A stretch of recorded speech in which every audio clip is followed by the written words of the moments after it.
રાજ્ય સરકારે જન્મ અને મરણ સમયે નોંધાયેલા નામ તેમજ જન્મ તારીખમાં ફેરફાર કરવા માટે એક પરિપત્ર જારી કર્યો છે,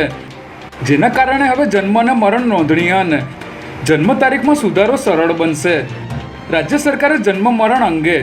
કેન્દ્ર સરકારની એડવાઇઝરીને માન્ય રાખી હતી, પરંતુ તેમાં ઘણા પેટા નિયમો અને ઘણી બાબતો બાકી હોવાનું ધ્યાને આવ્યું હતું, જેનો ઉમેરો કરીને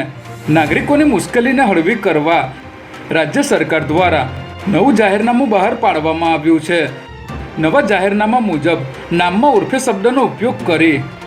જન્મના સર્ટિફિકેટમાં 2 નામ લખી શકાશે.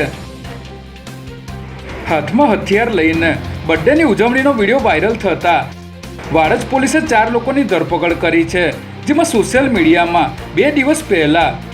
4 જેટલા યુવકો હાથમાં ધારિયા જેવા હથિયાર લઈને નાચતા હોવાનો અને બર્થડેની ઉજવણી કરતા હોવાનો વિડીયો વાયરલ થયો હતો, જે અંગે તપાસ કરતા આ વિડીયો બલોલનગર રોડ પર જય મહાદેવ નગર ઓડાના મકાનનો હોવાનું સામે આવતા પોલીસે હિતેશ ઠાકોર સહિત 4 આરોપીઓની ધરપકડ કરી આગળની કાર્યવાહી હાથ ધરી છે.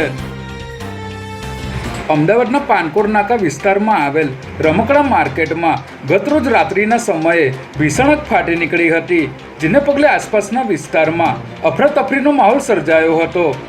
ઘટનાની જાણ થતાં ચીફ ફાયર ઓફિસર સહિત ફાયર બ્રિગેડની 12થી પણ વધુ ગાડીઓ ઘટના સ્થળે પહોંચી હતી અને આખી રાત જહેમત ઉઠાવી વહેલી સવાર સુધીમાં આગ પર કાબૂ મેળવી લેવાયો હતો. આગ ભોયરામાં લાગી હોવાને કારણે તેને કાબૂમાં લેવા ફાયરની ટીમને આખી રાત લાગી હતી, જેમાં લાખો રૂપિયાનું નુકસાન થયું હોવાનું જાણવા મળી રહ્યું છે.